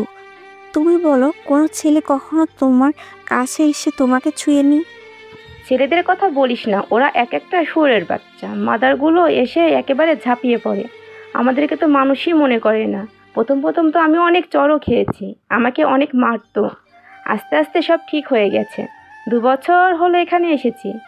আমার এখনও ভ্যালু আছে, কেন জানিস? ছেলেদের ধরে রেখেছি তাই। বেশ্যাদেরও কম্পিটিশন চলে এখানে। যে মেয়ের জন্য যত ছেলে আসবে সে মেয়েকেরা রেখে দেয়, না হলে বেশি দিন এখানে মেয়েদের রাখে না। তাহলে কি করে? ওদেরকে ধরে নিয়ে গণধর্ষণ করে মেরে ফেলা হয়। গণধর্ষণ করে গার্ডরা, শালা জানোয়ারের দল। মানুষই ভাবে না আমাদের। হারামি রাতুল দেখবি অনেক তাড়াতাড়ি মরবে। শালা আমাদের উপরে যা নির্যাতন করে, ও বাঁচবে না দেখিস। মৃত্যুদূত দেখতে যেন পারি, তবে সেটা আমার জন্য না, ওই শালা রাতুলের জন্য আসে, বুঝলি? হ্যাঁ, ভাগ্য এটাই ছিল। আমার এখানে সৃষ্টিকর্তার দোষ দিতে ইচ্ছে করে না, তার কাছে অভিযোগ জানতে ইচ্ছে করে না, কারণ উনি তো এসবের ভাগ্য লিখে রেখেছে। এগুলোই হচ্ছে, আফসোস করে আর কি করব। তবে আল্লাহ বড্ড নিষ্ঠুর খেলোয়াড়, আমাদেরকে নিয়ে খেলে তিনি প্রতিনিয়ত। অপেক্ষা করি তবু করবে ফিরে তার আশার আলো। থাক বোন, বাদ দে, দেখবি ওই লোকটা আবার আসবে। আমার বিশ্বাস আছে সে তোর প্রেমে পড়েছে। ধ্যাত আপু, তুমিও যে কি বলো না। চাঁদনি মুচকি হাসে। বাসন্তী চলে যায়। বেশি সময় একে অপরের সাথে ওদেরকে থাকতে দেয় না। প্রতিটা মেয়ের জন্য আলাদা খুপড়ির মতো রুম বানানো হয়েছে, যেন একসাথে কেউ থাকতে না পারে। গার্ডদের খাবারের সময় বাসন্তী লুকিয়ে চাঁদনির ঘরে আসে। রাতুলের অ্যাসিস্ট্যান্ট মিঠু যদি জানতে পারে তবে অনেক সমস্যা হবে। চাঁদনি রাজকে নিয়ে ভাবতে থাকে। রাজ চাঁদনির সাথে দেখা করার জন্য তার বন্ধুকে কল করে। বন্ধুকে সব ব্যবস্থা করে দিতে বলে। এমন সময় হাসান স্যারের কল। Hello sir. রাজ, জলদি আসো অফিসে। স্বরাষ্ট্রমন্ত্রী হানিফ স্যার কিডন্যাপ হয়েছে। কেসটা আমাদেরকে ইমিডিয়েট দেখতে হবে। 48 ঘন্টার ভিতর স্যারকে খুঁজে বের করতে হবে। আরে স্যার, হচ্ছেটা কি? এমপির মার্ডার কেস দেখতে গিয়ে বুঝলাম এমপি চোরাচালান করতো। শালা সরকারের টাকা মেরে বিরাট সিক্রেট ঘর বানিয়ে টাকা জমিয়ে রেখেছে হিসাব ছাড়া। যেসব অনুদান আসতো এমপির গুদামে আছে। এমপি মরছে তো ভালোই হয়েছে। ওই ডাকাতদের প্রতি আমার রাগ ছিল না, কিন্তু ওরা আমাকে চ্যালেঞ্জ করেছে। আবার আরেক মন্ত্রী কিডন্যাপ। বুঝলাম না এরা এমপি মন্ত্রীর উপর পড়ছে কেন। ঠিক আছে। রাজ ফোন কেটে দেয়। কি যে হচ্ছে দেশে কে জানে, কিন্তু দেশে অনেক কিছু পরিবর্তন হচ্ছে। ছোট ছোট ক্লাব নিলয়ের নামে প্রবেশ নিষেধ করা হয়েছে। শেয়ার মার্কেটে অনেক পরিবর্তন। হুট করে ব্ল্যাক গ্যাংকে শেয়ার মার্কেটে খুঁজে পাওয়া যাচ্ছে না। নতুন গ্যাং এসেছে, গ্রিন স্নেক। এরা কারা? কি হচ্ছে? অনেকেরা শহরে চলে এসেছে। জামিল আর তার লোকেরা বসে আছে একটা সাধারণ এলাকাতে। বাড়ি কিনেছে ওরা, কিন্তু আরও একটা গোপন জায়গাতে বাড়িও নিয়েছে। সবাই সেই গোপন জায়গাতে এসেছে। জামিল অনেককে প্রশ্ন করে, শহরে কেন এসেছি আমরা? এখানে সব কিছু অনেক বেশি নিয়মের ভিতরে থাকে। শহরে বড় বড় মানুষেরা থাকে। ওস্তাদ, ডাকা দেখুন, আমরা পুরো দেশকে আমাদের ক্ষমতা আর আমার প্রতি ভয় দেখিয়ে এগিয়ে যেতে হবে। গ্রাম এরিয়াতে আমাদের নাম প্রকাশ হয়েছে, কিন্তু শহরে অনেক মানুষই জানে না যে মবস্টার বলে কোনো গ্যাং আছে। তাহলে আমাদের ডাকাতি করার কোনো সার্থকতা নেই। আপনি যেহেতু এই দলের ক্যাপ্টেন হিসেবে আমাকে দায়িত্ব দিয়েছেন, পুরো দেশের মানুষের আতঙ্কের একটাই নাম বানিয়ে দেবো, সেটা হলো মমস্টার। চিন্তা করবে না, কেউ আমাদেরকে ধরতে পারবে না। রাজু না। কি করতে চাস তুই? এই শহরে অনেক নেতা থাকে, আর নেতারা কামিয়েছে কোটি কোটি টাকা। নেতাদের কামানোর টাকা কখনো পাবলিশ করে না, তারা গোপন রাখে। শহরে 3 ধরনের বড়লোক মানুষ থাকে। একটা হলো নেতা, 2 হলো বিজনেসম্যান, আর 3 হলো শেয়ার মার্কেট ইনভেস্টার বা ট্রাস্টার। আমরা সব স্তরের মানুষদেরকে টার্গেট করব, নেতাদের আগে করব, তারপর বিজনেস যারা করে তাদের বা ট্রেন্ডারদের আমরা সব কিছু লিস্ট বানিয়ে ফেলব। কার কত টাকা আছে সব কিছু আমরা নখদর্পণে নিয়েই মাঠে নামবো ওস্তাদ। মনস্টারকে বানাবো দ্য গ্রেট ডেঞ্জারাস গ্যাং। অনেকের কথা শুনে ওরা চমকায়, কারণ ছেলেটা এমনিতে পিচ্ছি দেখতে হলেও সে একজন ভয়ঙ্কর গ্যাং মেম্বার। সে অনেক কিছু করার প্ল্যানেই এখানে এসেছে। নিলয় এসেছে মাহিমের বাড়িতে। মাহিম বাড়িতে নেই, তবে সে সব টাকা বাড়িতে রেখে গিয়েছে মিমির কাছে। দরজাতে কলিং বেল বাজাতেই মিমি এসে দরজা খুলে দেয়। নিলয়কে দেখে মিমি মুচকি হেসে বলে, ভেতরে আসুন। মাহিন কোথায়? সে বাইরে গিয়েছে, টাকা রেখে গিয়েছে। আমাকে বলেছে চা বানিয়ে দিতে আপনাকে, তারপর টাকা দিতে। আসুন ভিতরে। আচ্ছা।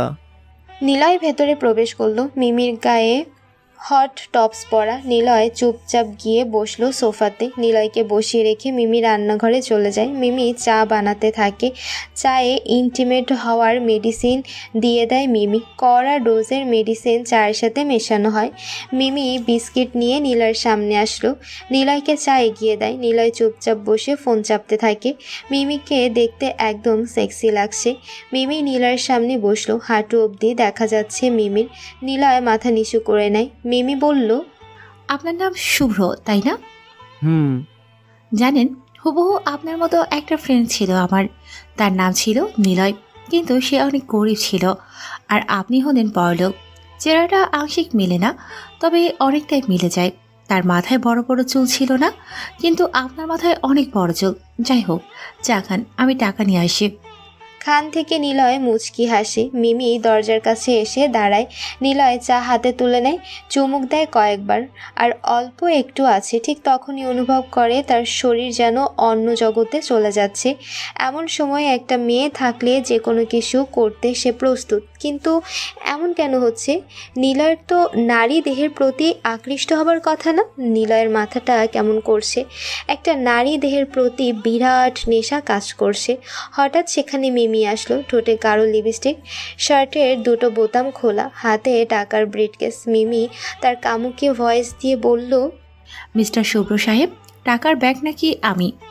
নিলয় টাকার ব্যাগের দিকে তাকায়, আবার মিমির দিকে তাকায়। মিমির দিক থেকে যান চোখ সরাতে পারছে না নিলয়। লোবাতুর দৃষ্টি নিলয়ের। চোখে মুখে যান এখনই মিমিকে খেয়ে ফেলার নেশা জেগেছে। মেইন দরজায় মাহিম দাঁড়িয়ে আছে। নিলয়ের গালে হাত রাখলো মিমি। মাহিম ভিডিও করতে থাকে। নিলয়কে সোফাতে শুয়ে দিয়ে মিমি নিলয়ের কোলে বসলো। নিলয় ঠোঁটে চুমু দিতে যাবে, তখনই নিলয় মিমিকে সরিয়ে দেয়। বসা থেকে উঠে দাঁড়ায় নিলয়। সব কিছু ওর নিয়ন্ত্রণের বাহিরে যাচ্ছে। সে বুঝতে পারছে কি হতে যাচ্ছে, কিন্তু সে পারছে না বারণ করতে, আবার পারছে না সরে যেতে। নিলয় দূরে সোফাতে বসলো। মিমি আরও কামুকি ভয়েস নিয়ে নিলয়কে বলল, এই ছেলে, দেরি করছো কেন? আমাকে খাবে না? আসো, দেরি করো না, আমি তোমার অপেক্ষাতেই আছি। নিলয় এক দৃষ্টিতে তাকিয়ে থাকে মিমির দিকে। মিমি তার ঠোঁট দুটো কামড়ে রেখেছে। নিলয়ের মাথা ঝিমঝিম করতে শুরু করেছে। শরীর বলছে ওর কাছে যা, কিন্তু মস্তিষ্ক আবার বারণ করছে। নিলয় কাপা কাপা হাতে পকেট থেকে সিগারেট জ্বালানোর লাইটার বের করলো।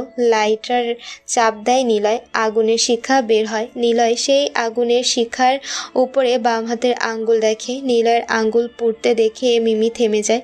সে নিলয়ের কাছে না এসে চুপচাপ দাঁড়িয়ে থাকে। নিলয়ের আঙ্গুল পুড়ছে, আর সে স্থির অস্থির দৃষ্টিতে সেদিকে তাকিয়ে আছে। নীলার চোখ দুটো লাল হয়ে গেছে, চোখ থেকে পানি বের হতে শুরু করেছে। মিমি অবাক হয় নীলয়ের এমন কাজ দেখে। মিমি চুপচাপ বসে থাকে। কয়েক মিনিট পর নীলয় আগুনের উপর থেকে আঙুল সরায়।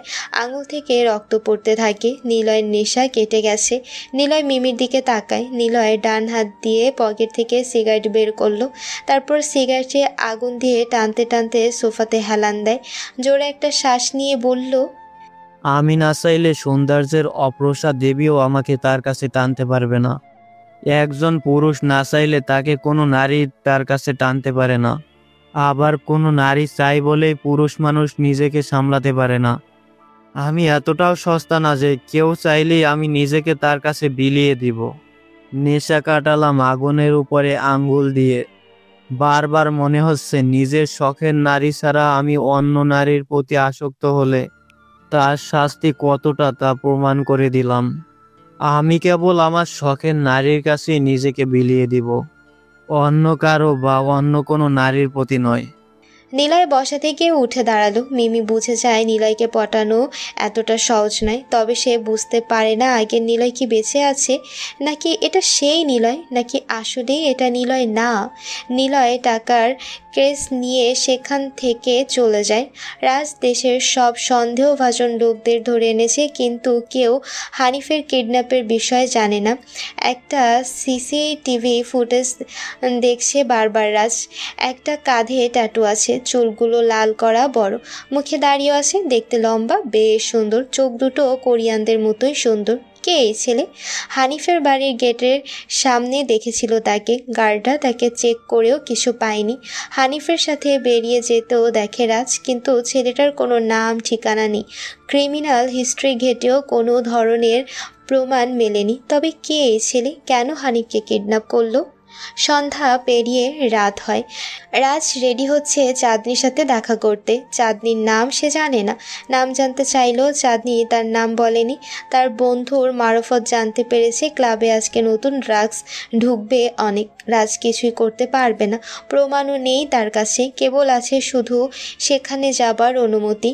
ক্যাসিনো গেমসের জন্য যে কেউ ভেতরে যেতে পারবে, কিন্তু পতিতালয় ড্রাগস ডিল, অস্ত্র ডিলের জন্য বিশেষ কার্ড লাগবে বা সুপরিচিত হতে হবে, যা রাজের কাছে এটার কিছুই নেই।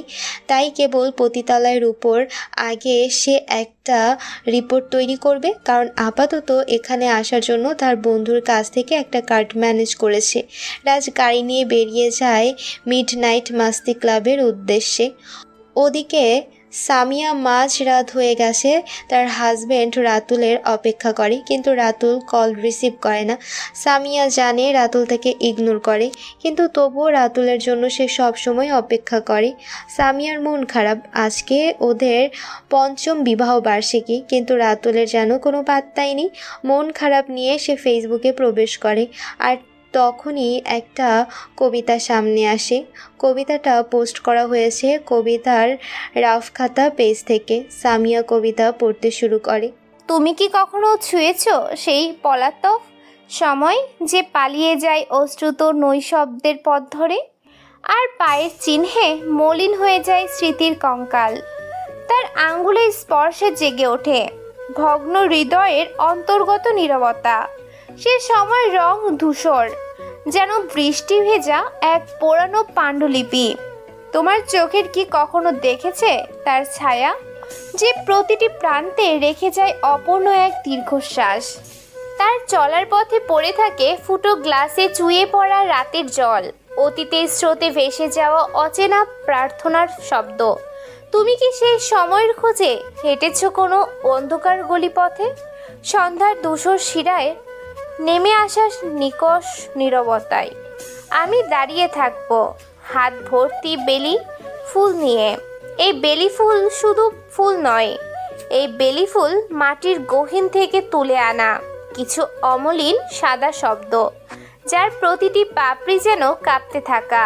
আমার মনের মৃদু আরতি তোমার পরীক্ষায় সময়ের বাঁধন শিথিল হয়ে আসে। জমে থাকা আলো কেঁপে ওঠে অচেনা বেদনায়। হাওয়ার শরীরে বেলি ফুলের গন্ধ মিশে যায়, ঠিক যেমন আমার হৃদয় মিশে গেছে তোমার এক ঝলক উপস্থিতিতে। সামিয়া কবিতাটা আরও একবার পড়ে, ঢুকে যায় পেজে, ইনবক্সে মেসেজ দেয়।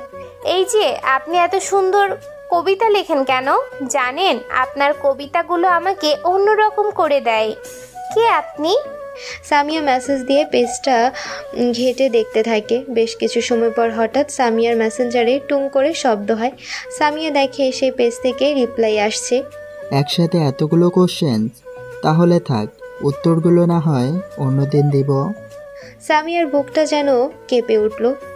এতটা ভালো লাগা এর আগে কখনো সে পায়নি যেন। সামিয়ার হাত কাঁপে, কি লিখবে সে বুঝতে পায় না, তবে প্রচণ্ড ভালো লাগা কাজ করছে। একটা উত্তেজনায় সে কোথায় যেন হারিয়ে যায়। সামিয়া কিছু একটা টাইপিং করে আবার কেটে দেয়। একটা মেসেজ লিখলো, কিন্তু সেন্ড করতে গিয়ে দেখে পেজটা অফলাইন। সামিয়ার মন খারাপ হয়ে যায়। সে কে? ছেলে নাকি মেয়ে? এতটা আগ্রহ কেন জাগে ওই আইডির প্রতি? নিলয় রেডি হয়েছে। আজকে সবাই সবার চেহারা বদলে নিয়েছে। বহুরূপী সেজেছে নিলয়। আজকে চুলগুলো অন্যরকম কালার, কোরিয়ান নায়কদের মতো চুলগুলো মুখের উপরে এনে রাখা। নিলয়ের মাথার চুলগুলো নকল, সুন্দরভাবে সেজেছে। দেখলেই মনে হবে কোনো মডেল যে কিনা বিশাল কোটিপতি। কাব্যরা রেডি হচ্ছে। নিলয় ওর পোড়া আঙুলের মেডিসিন লাগিয়ে হাত মোজা পরে নিল। নিধি পাশে এসে দাঁড়ালো। নীলা কি করিস? কিছু না, সিগারেট খাবি? দে। নে ধর। নীলয়, তোর কখনো মনে হয় না স্বাভাবিকভাবে বাঁচতে? এইসব ছেড়ে কখনো চলে যেতে ইচ্ছা করে না? না করলে না। আমি ন্যাশনাল লেভেলে না, ইন্টারন্যাশনাল লেভেলে খেলতে এসেছি। আমার অনেক দূর যেতে হবে। তুই কি জানিস তুই একটা সাইকো হয়ে গেছিস? হ্যাঁ জানি, আমার তো বাঁচতে ইচ্ছে করে না। নীল, যদি তোকে বলি আমি তোকে ভালোবাসি, কি করবি? আমার থেকে ভালোবাসা না এক্সপেক্ট করলেই ভালো। আর আমার এটা টিম, এখানে এসব না করলেই ভালো হয়। কাব্যকে ভালোবাসতে পারিস, ছেলেটা খুব ভালো। নিলয় বের হয় রুম থেকে। আজকে ওদের মিশন নাচো ক্লাবকে একদম তছনছ করে দেবে। নাচো ক্লাবে শান্ত এসেছে। তার বাবার চিন্তাতে এসে শার্লিনের কথা একদমই ভুলে গেছে। শার্লিনের কথা মনে পড়তে এসে তার ক্লাবে আসছে। শার্লিনের রুমে আসে। শার্লিন ঘুমাচ্ছে। শার্লিনকে টেনে তোলে শান্ত। শান্তকে দেখে শার্লিন ভয় পায়, কারণ শান্তর পেছনে গার্ড দাঁড়ানো। শার্লিন ওর আগের ড্রেস পরেছে। শার্লিনকে বলে, আমি চলে এসেছি। এইবার আর কোনো ভুল হবে না, কোনো দেরিও হবে না। আমি এখন তোর সাথে রাত কাটাতে চাই। তুমি আমার থেকে দূরে থাকো, আমাকে তুমি চেনো না। শান্ত শার্লিনকে জড়িয়ে ধরে। এমন সময় আকাশ আবার আসে তার রুমে। আকাশ ডাক দেয় শান্তকে। শান্ত বিরক্ত হয়ে আকাশের দিকে তাকালো। আকাশ ভয়ে ভয়ে বলে, স্যার, এবার ভালো খবর দিতে এসেছি। যদি ভালো খবর না হয় তোকে আমি মেরে ফেলবো। স্যার, আমাদের ক্লাবে দুজন কোরিয়ান টাইপ দেখতে ছেলে আর মেয়ে এসেছে। ওরা সোজা ক্যাসিনো গেমসের দিকে গেছে। মনে হচ্ছে অনেক মালদার পার্টি। সত্যি? চল ওনাকে দেখি। শান্ত চলে আসে শার্লিনের রুম থেকে।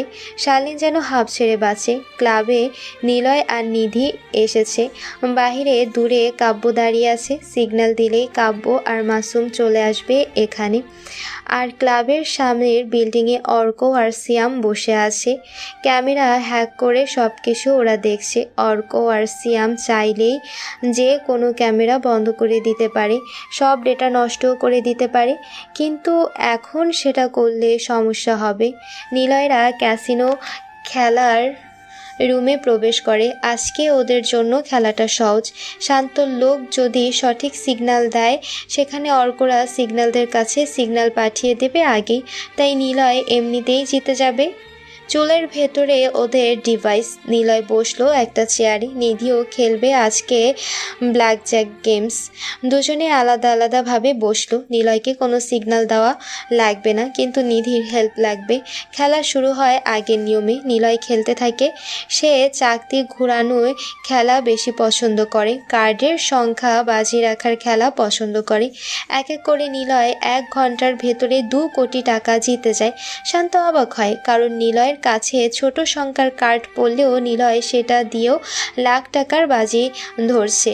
সেফলি খেলছে নিলয়। শান্ত একটা টোপ দেয় তার লোকের।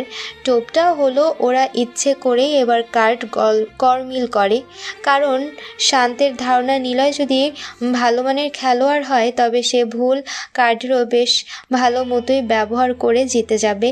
সবাই এবার টাকার পরিমাণ কম ধরেছে। নিলয় একবারে 10 কোটি টাকা ধরল বাজিতে। প্রথম রাউন্ডে নিলয় হারে, তবে নিলয় মুচকি হাসতে থাকে।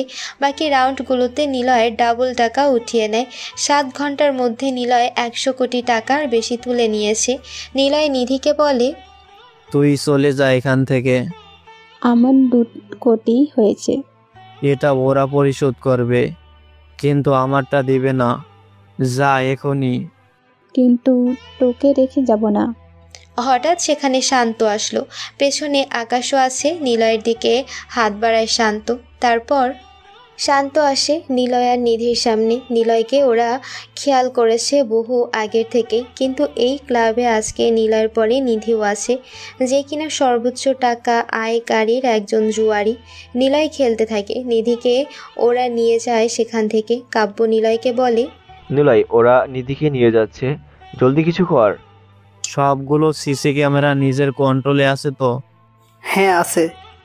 আচ্ছা, আমি যখন ইশারা করব সবগুলো অফ করে দিবি। অফ করার আগে ফুটেজ ডিলিট করে দিবি। আমাদের সারা বের হওয়ার কোনো ফুটেজ যেন ওদের কাছে না থাকে।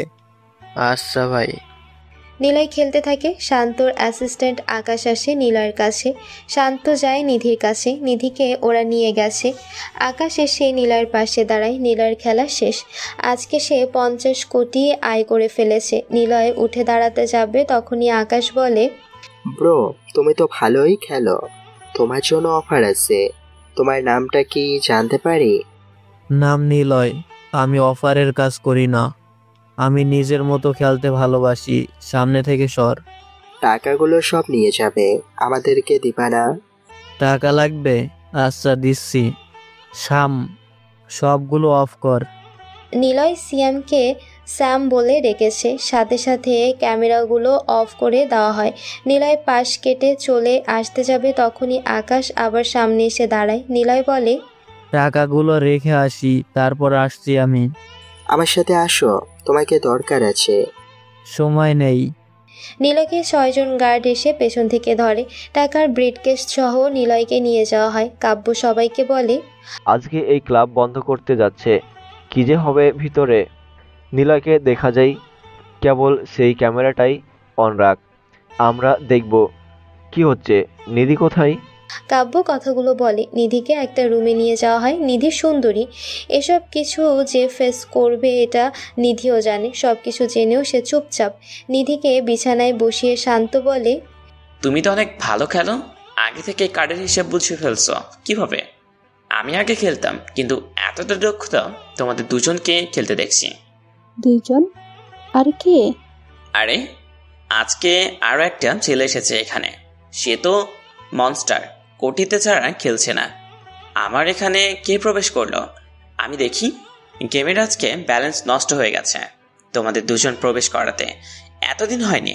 আমি বুঝি যে তোমরা দুজন পরিচিত, কিন্তু আমি জানি না তাকে। কার কথা বলছো তুমি? আর আমাকে এখান থেকে যেতে দাও।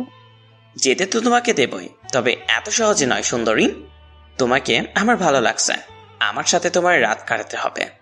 তোমাকে আরও টাকা দিব। নিধি কোনো কথা বলছে না। সে মুচকি হাসছে। ওপর দিকে আরেকটা রুম নিলয়কে নিয়ে আসা হয়েছে। নিলয়কে চেয়ারে বসানো হয়। গার্ড সহ আকাশ প্রবেশ করেছে। নিলয় আকাশকে বলে, ভাই, এখানে আমাকে কেন আনা হয়েছে? চুপ কর শালা, টাকাগুলো রেখে মালটাকে মেরে ফেল, জলদি করো। ভাই ভাই প্লিজ আমাকে মাফ করেন, আমি খুব সাধারণ একজন। আমাকে কথাটা পুরো বলে না নিলয়। একটা ওয়াইনের গ্লাস ভেঙে গার্ডের চোখের ভেতরে ঢুকিয়ে দেয়। সবাই চমকে ওঠে। নিলয় শব্দ করে হাসতে থাকে। আকাশ ভয়ে কাঁপে। আকাশ গার্ডদের লাশ দেখে বলে, ভাই, তুই তো জানোয়ারের মতো, ওকে মারলি? তুই কে রে? নিলয় নাম আমার। সম্পর্ক থেকে টাকা আগে আমার কাছে, কারো কাছ থেকে টাকা চিন্তাই করি না। কিন্তু যেভাবেই হোক টাকা একবার আমার নামে লেখা হলে সে টাকা আমার কাছ থেকে কেউ নিতে পারে না। আকাশ ভয়ে পিছিয়ে যায়। নিলয় সবাইকে মারে, আকাশকে আদমরা করতে থাকে, কিন্তু সে কোনো রকমে নিলয়কে মাথায় বাড়ি দিয়ে রুম থেকে বের হয়ে যায়। ওদিকে শালিনের ঘুম ভেঙেছে। কড়া ডোজের নেশার মেডিসিন শরীরে দেওয়া হয়েছিল তার। ঘুম ভাঙতেই অনেকের চিৎকার শুনতে পায় সে, কিন্তু রুমের দরজা বন্ধ থাকাতে সে বের হতে পারে না। তবে সে ঠিক সবার চিৎকার শুনতে পায়। মৃত্যুর চিৎকার শালিনের কানে আসে। কেউ যদি কাউকে কুপিয়ে মারে সে যেমন চিৎকার করবে, এরকমই চিৎকার ছড়িয়ে যেতে থাকে। আকাশ দৌড়ে শালিনের রুমের দরজা খুলল। শান্ত বলে ডাক দেয়, কিন্তু শালিনের ঘরে শান্ত নেই। আকাশের সারা গায়ে বিভৎস জখম আর রক্ত লেগে আছে। শালিন এটা দেখে নেশা কেটে যায়। আকাশ দ্রুত শালিনের রুম থেকে বের হয়ে যায়। দরজা আটকাতে ভুলে যায় সে।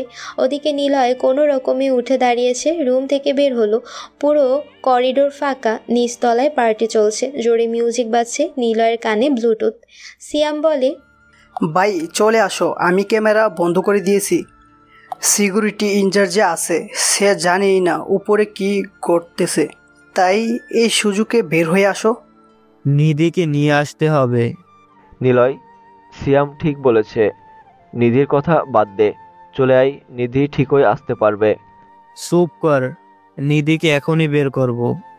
এখানে আমি কোনো প্রমাণ সাক্ষী রাখবো না, কেউ জানতে পারবে না আমরা কারা। পাগল হয়ে গেছিস? নিধিকে নিতে গেলে কি হবে ভাবছিস? নিধিকে পরের দিন বের করে দেবে ওরা, চলে আয় তুই। শোন, নিধিকে নিয়ে আমি বের হবই। নিধি আমার পরিবার, তোরা সবাই আমার পরিবার, তোদের কারো কিছু আমি হতে দিব না। তোরা সবাই আমার মা বাবা ভাইয়ের মতো, তাই তোদের কোনো সমস্যা আমি হতে দিব না।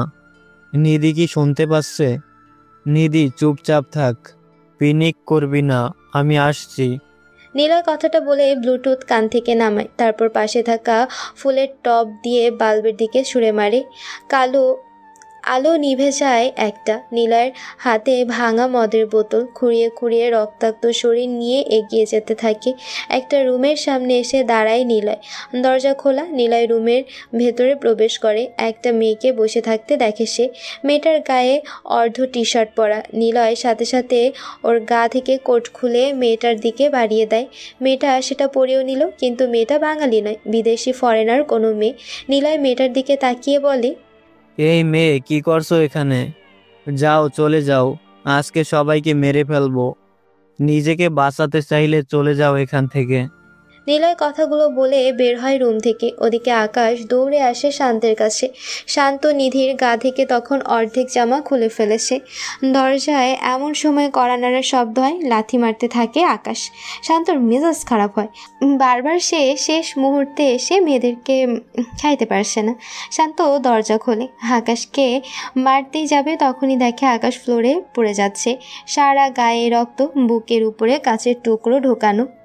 এই আকাশ, কি হয়েছে তোর? কে মারছে তোকে? ভাই ভাই ও মারছে। ও কে সে? নাম বল, চিনিস তুই? ও মারছে, নিলয়। আকাশ মরে যায়। শান্ত সোজাসুজি করিডোরের দিকে তাকায়। একটা ছেলে সারা মুখে রক্ত নিয়ে খুঁড়িয়ে খুঁড়িয়ে হেঁটে ওদের দিকে এগিয়ে আসছে। শান্ত উঠে তাদের সিকিউরিটি ইনচার্জকে কল করে, তারপর চিৎকার করে গালি দিয়ে গার্ডদের ডাকে, তোরা কোথায়? বের হয়ে আয় এক্ষুনি। সিসি ক্যামেরাতে কাব্যরা দেখতে থাকে। দুজন গার্ড দৌড়ে যায় নিলয়ের দিকে। শান্ত ভেতরে আসে, নিধিকে কয়েকটা চড় দেয়। নিধির গাল কেটে যায়। শালি, তোকে আর তোর বন্ধুকে মেরে ফেলবো। শান্ত নিধিকে নিয়ে বের হয় বাহিরে। গার্ড দুটো নিলয়ের দিকে এগিয়ে আসে দৌড়ে। নিলয়ের পেছনে কিছুটা দূরে শালিন দাঁড়িয়ে। সে রুম থেকে বের হয়ে কোন দিক যাবে বুঝতে পারে না, কারণ নিলয় যেখান দিয়ে এসেছে সেসব দিকের বাল্ব নষ্ট করতে করতে এসেছে। এজন্য বাহিরে যাওয়ার করিডোর অন্ধকার হয়ে আছে, বাম পাশে আলো জ্বলছে। শালিন দৌড়ে এগিয়ে আসে সেদিকে, কিন্তু এখানে এসে সেই ছেলেটাকে দেখতে পায়। শালিন হাতে কাচের বোতলের ধারালো অংশ ধরে দাঁড়িয়ে আছে। সামনে দুটো গার্ড দৌড়ে আসছে নিলয়ের দিকে। নিলয়ের কাছে আসতেই নিলয় সেই ধারালো অংশ দিয়ে একটা ছেলের গলাতে ঠুকিয়ে দেয়।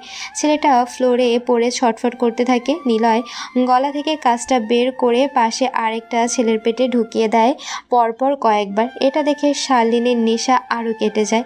ভয়ে চোখ বন্ধ করে মাথার দুপাশে হাত দিয়ে বসে পড়ে।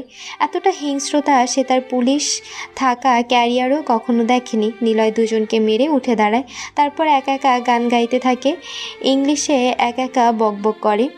I am the devil, I am the animal. Niloy এগিয়ে যেতে থাকে। ভয় পায় শান্তরা, আরও গার্ডরা এগিয়ে আসে। নিলয় সবাইকে অনেক মারে। শান্তর কাছে আসে নিলয়। এমন সময় সিকিউরিটি গার্ডরা নিলয়ের পেছনে এসে দাঁড়িয়েছে। নিলয় নিচে বসলো। শান্তকে বলে, মেয়েটাকে ছেড়ে দে, চুপচাপ চলে যাব, আমাকে আর রাগিয়ে দিবি না। তুই আমার লোকদের মারছিস, তোকে ছাড়বো? তোকে মেরে ফেলবো আমি, শুয়োরের বাচ্চা।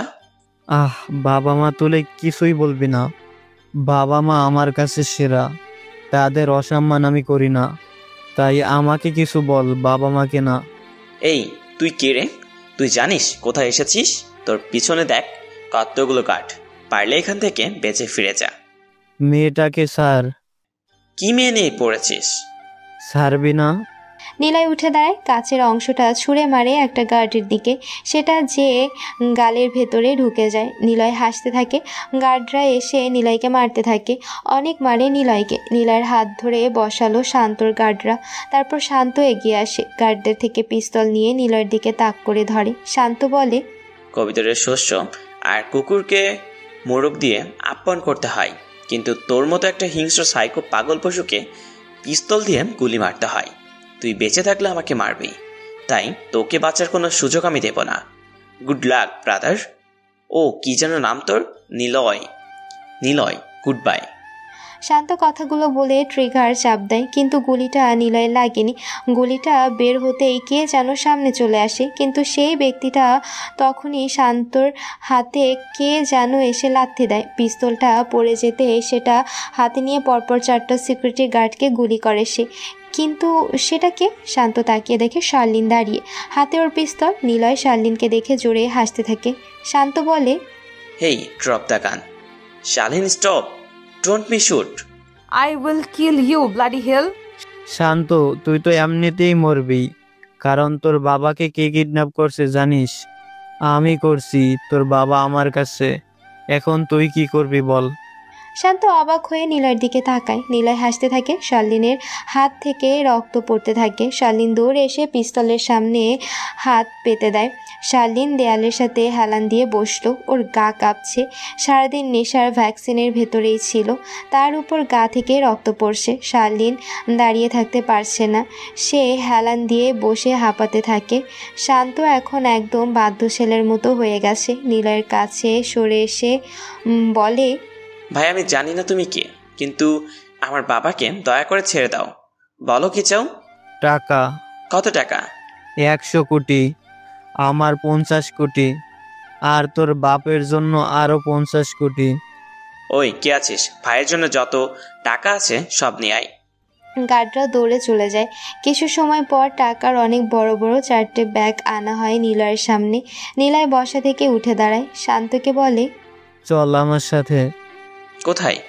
তোর বাবাকে নিয়ে আসবি। নিলয় শান্তকে নিয়ে যায়।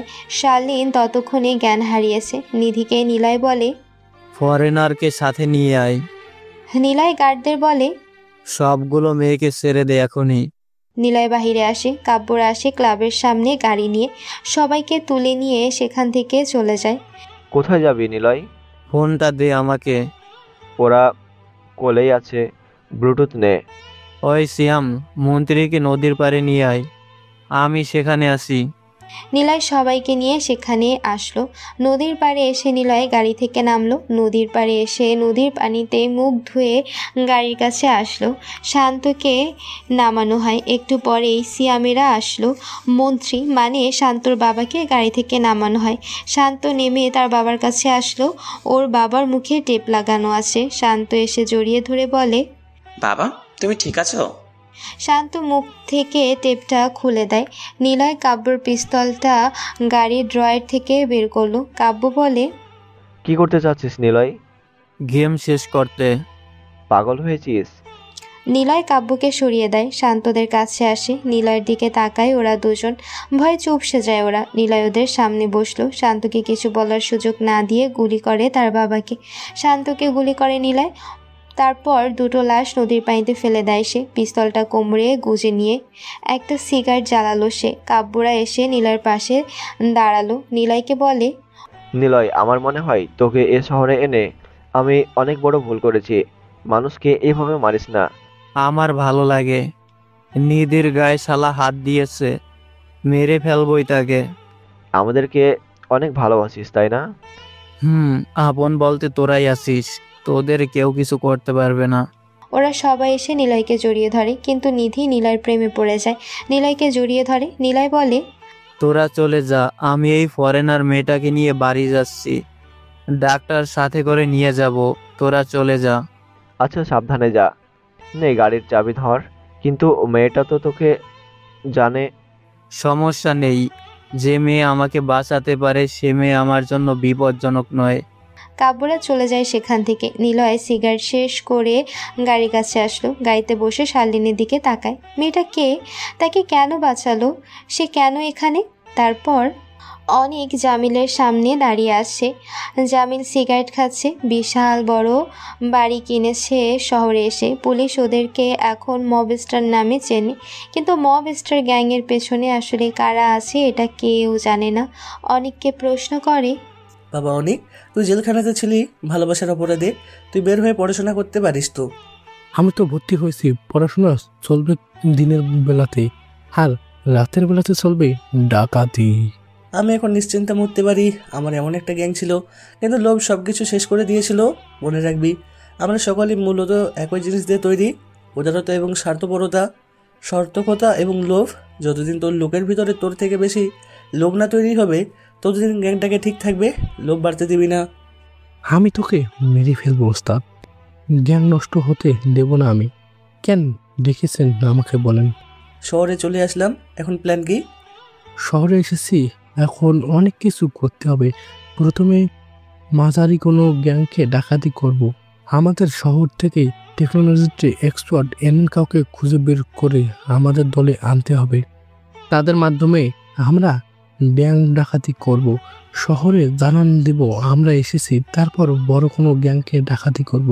কিন্তু এখন আমাদের অনেক ট্রেনিং আর শরীর চর্চা দরকার। ঠিক আছে, গ্যাং এখন তোর যেভাবে ইচ্ছে চালানো কর, কিন্তু সবাইকে টাকার বিষয়টা সমান করবি, নয়তো গ্যাংয়ের ভিতর হিংসা তৈরি হলে বিপদ, যেটা আমি বুঝতে পারি। অনেক মাথা নেড়ে সম্মতি দেয়। সেই রুম থেকে বের হয়ে তার গ্যাংয়ের সবাইকে ডাক দেয়। সবাই একসাথে হয়েছে, সবাইকে বলে, আমাদের এখনই শহরের একটা মাঝারি গ্যাংকে টার্গেট করতে হবে। সিকিউরিটি কম, কিন্তু টাকাও আছে বেশ। এমন একটা গ্যাং আমাদের টার্গেট করতে হবে যেন পুরো দেশের কাছেই খবর চলে যায়। এই জন্য নাম করা সৎ কোনো ব্যাংকের খোঁজ চালাও, আজকেই ভেতরেই লিড করতে হবে। আমি খুঁজছি কোনো হ্যাকার, তাকে অনলাইনের মাধ্যমে আমরা আমাদের দলে নিয়ে কাজ করব। লেগে পড়ো সবাই। অনেকের কথা মতো সবাই বের হয়ে যায়। অনেক এখন ডাকাতির কাজে বেশ পাকাপোক্ত হয়ে গেছে। তারপর রাজ এসেছে মিডনাইট মাস্তি ক্লাবে। রিসেপশনে এসে আগের সেই সংখ্যার কোড নেম বলতেই রিসেপশনালিস্ট টাকার পরিমাণ বসানো একটি পেপার বাড়িয়ে দেয় রাজের দিকে। রাজ তাকিয়ে দেখে সেই রুমে যাওয়ার জন্য 50,000 টাকা পে করতে হবে। রাজ এত টাকা সাথে করে আনেনি। রাজ তার বন্ধুকে কল করে। ওদিকে চাঁদনি তার রুমে ছিল, বাসন্তী তার ঘরে প্রবেশ করেছে, সাথে আছে রাতুল। রাতুলকে দেখে চাঁদনি রাগী দৃষ্টিতে তাকালো। রাতুলের প্রতি চাঁদনির এক পাহাড় সমান ঘৃণা জমে আছে। রাতুল বলে, তোর জন্য আজকে আরেকটা কাস্টমার আছে। বাসন্তী, জলদি তাকে রেডি করে 21 নম্বর রুমে নিয়ে যাবি, যেন দেরি না হয়। বাসন্তী, জলদি তাকে সাজিয়ে নিয়ে আয়। রাতুল কথাটা বলে রুম থেকে বের হয়ে যায়। রাতুল চাঁদের মাধ্যমে রাজের সাথে মাইন্ড গেম খেলছে। রাজ চাঁদনির কারণে এখানে আসবে বারবার, কিন্তু রাতুল জানে না যে রাজ এখানে কেন আসছে। রাজ তো কেবল চাঁদনিকে ব্যবহার করছে মাত্র।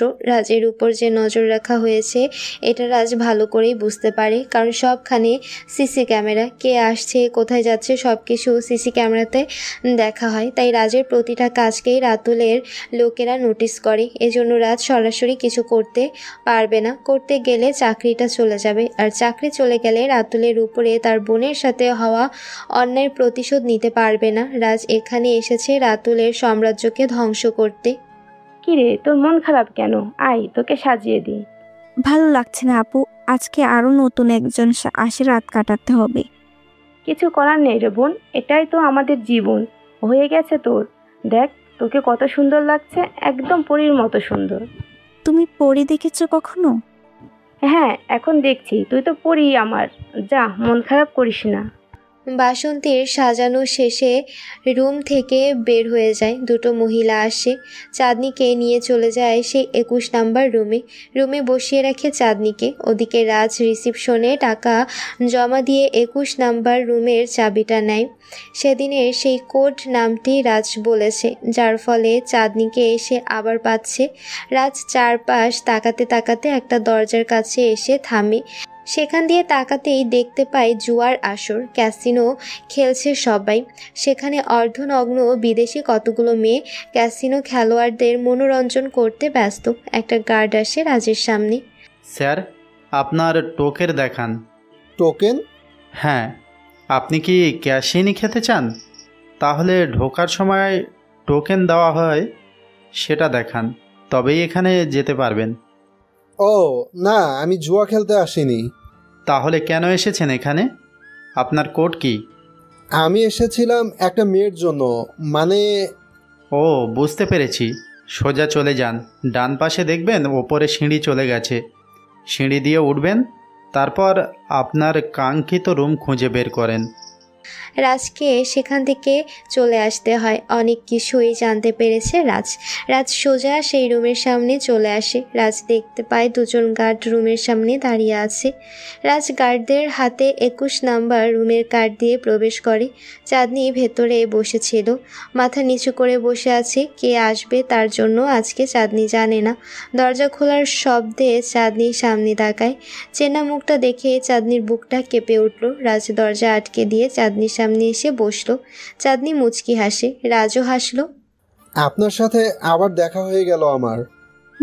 আজকে নিশ্চয় ঘোর কাটিয়ে আসেন, আজকে আর দেরি করবেন না, যেটার জন্য এসেছেন জলদি শুরু করে। আমি ঠিকঠাকই আছি। আমি যেটার জন্য এসেছি সেটা হলো আপনাকে দেখতে এসেছি। আমি জানি না আপনাকে দেখতেই কেন আসলাম। আপনার সাথে আমার কিছুই করার ইচ্ছে নেই, কিন্তু আপনাকে দেখতে অসম্ভব ইচ্ছে জাগে, তাই চলে এসেছি। আপনি কি আমার উপর বিরক্ত? চাঁদনি কোনো কথা বলল না। সে জোরে একটা শ্বাস নিয়ে রাজের দিকে তাকিয়ে থাকে। বয়সটা চাঁদনির থেকে একটু বেশি, 7 বছর বেশি। তবুও মানুষটাকে দেখলে কেমন অদ্ভুত মায়া জাগে চাঁদনির মনে। অনেক কিছু বলতে যেও চাঁদনি পায় না, থেমে যেতে হয় তাকে, কারণ রাতুল তাদের উপর নজর রেখেছে। রাজ প্রশ্ন করে, আচ্ছা, একটা কথা বলবো? আমার মনে হয় আপনি এখানে নিচ থেকে আসেননি, জোর করে আনা হয়েছে। আর সেটা কে করেছে জানতে পারি? এই ক্লাবের মালিক কি সেসব জানে? এখানে এমন কতগুলো মেয়ে আছে? রাজের কোশ্চেন শুনে চাঁদনি ভয় পায়। চাঁদনি কিছু বলে না, তবে রাজকে ঝাড়ি দিয়ে বলে, আপনি কেন এসব প্রশ্ন করছেন? আপনি যেটার জন্য আসুন না কেন সেটা জলদি শুরু করেন। এভাবে বাড়তি কথা বলবেন না, এগুলো এখন গ্রহণযোগ্য নয়, আপনার সমস্যা হবে। চাঁদনি ইশারায় রাজকে ক্যামেরা দেখায়। রাজ ক্যামেরার দিকে তাকিয়ে চোখ সরিয়ে নিল। রাজ চাঁদনির কাছে আসে, কানের কাছে মুখ এনে রাজ বলে, দেখুন, আপনি কে জানি না, কিন্তু প্রথম দিন এখানে এসেছিলাম এখানে আসলে কি ঘটে সেটা দেখার জন্য, কিন্তু এবার এসেছি আপনার জন্য।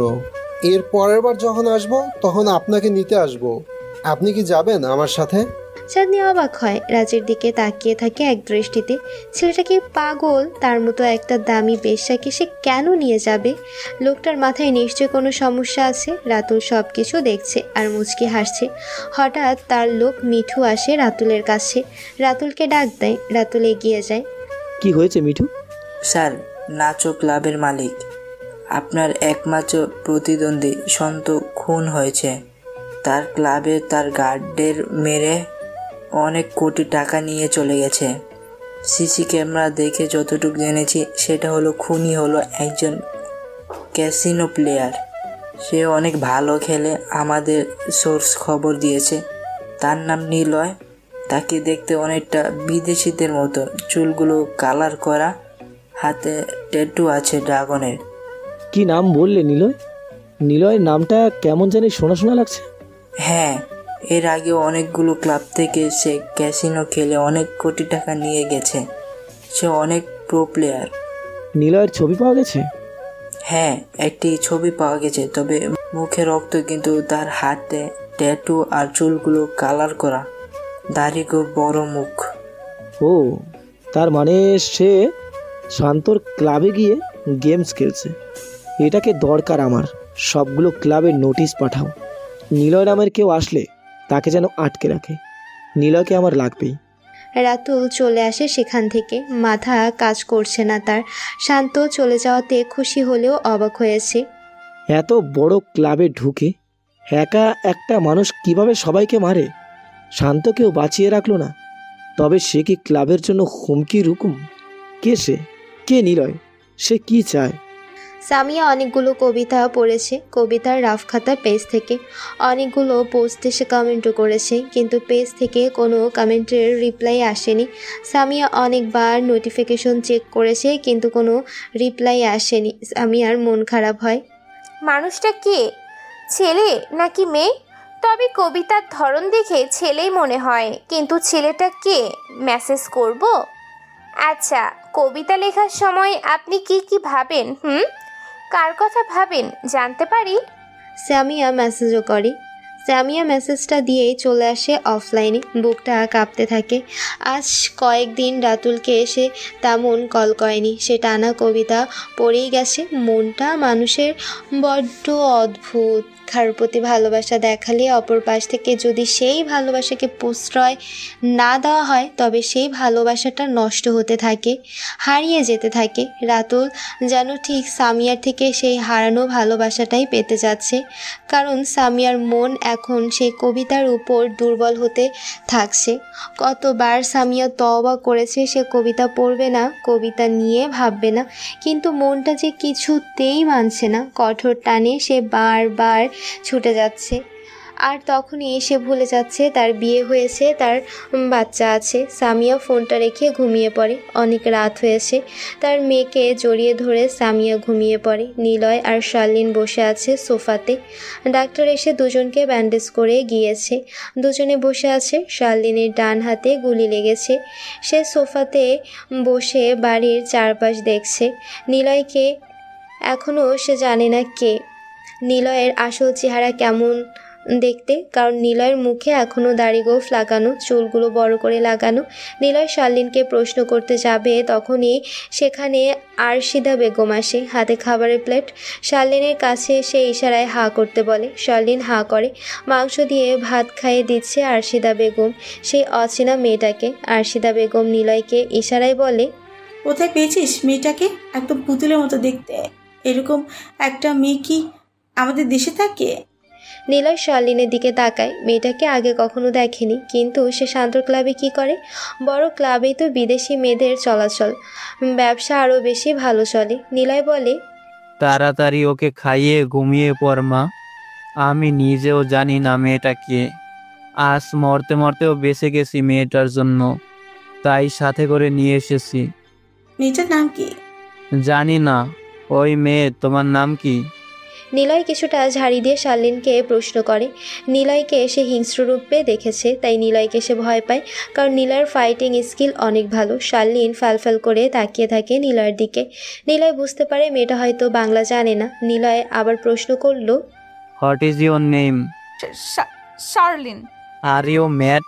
কেন তুমি আমাকে বাঁচানোর জন্য গুলির সামনে ঝাঁপ দিয়েছিলে? মরে যেতে পারতে তুমি। আমি জানি না। ইংরেজিতে কথা বোঝার জন্য বাংলা করে দিলাম। পাগল মেয়ে। আরশিদা বেগম শার্লিনকে পানি খাওয়াতে থাকে। নিলয় উঠে চলে যায়।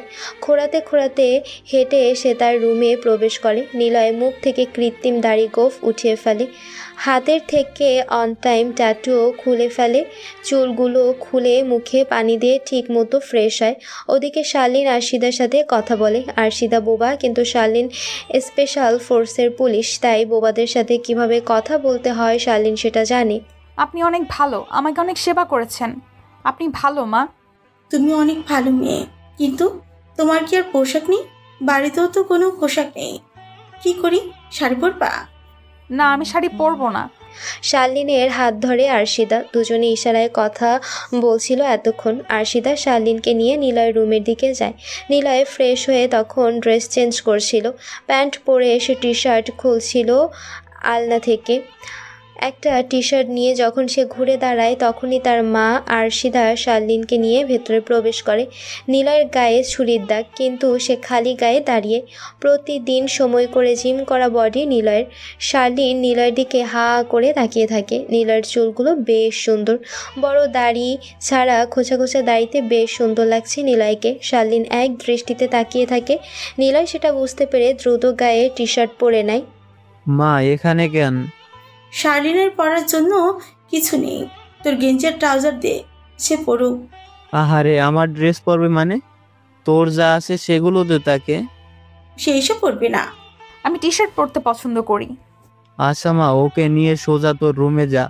নিলয় থামে, কারণ আরশিদার বিছানাতে টাকা রাখা। শার্লিন সেখানে গেলে সমস্যা, তাই নিলয় বলে, সে এই রুমে থাকবে, আমি বাহিরের সোফায় থাকবো। আমি বাহিরে গেলাম। নিলয় কথাটা বলে বাইরে চলে আসে। আরশিদাও চলে যায়। শার্লিন দরজা আটকে দিয়ে নিলয় সবগুলো টি শার্টে চোখ বোলায়, তারপর একটা একটা করে পড়তে শুরু করে। মিমি আর মাহিম বসে আছে। মাহিম বুঝে গিয়েছে শুভ্রের সাথে কাজ করলে তার প্রফিট অনেক হবে। শুভ্রকে এসে হাত ছাড়া করতে চায় না, আর সেজন্য মিমিকে এসে শুভ্রের সামনে সব কিছু দিয়ে মেলে ধরতে দরকার পড়লে সেটাই করবে। মিমি শুধু অবাক হয় তার হাজব্যান্ডের কাণ্ড দেখে, কিন্তু তার কিছুই করার নেই। তবে নিলয় নাকি শুভ্র মিমি সেটা এখনও কনফিউজড, কারণ নিলয়ের চোখে ছিল তার প্রতি ভালোবাসা, কিন্তু শুভ্রের চোখে আছে অন্যরকম নেশা।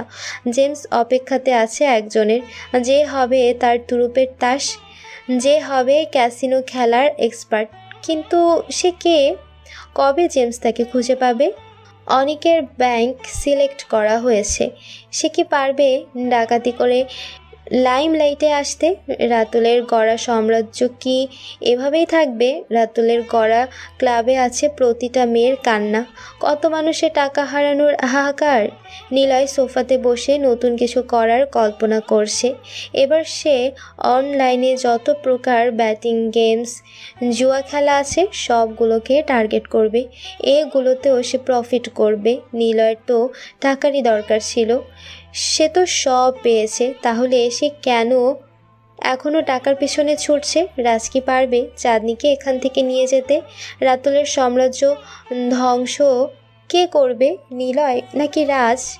নাকি রাজের হাতে দুজনেই ধরা পড়বে?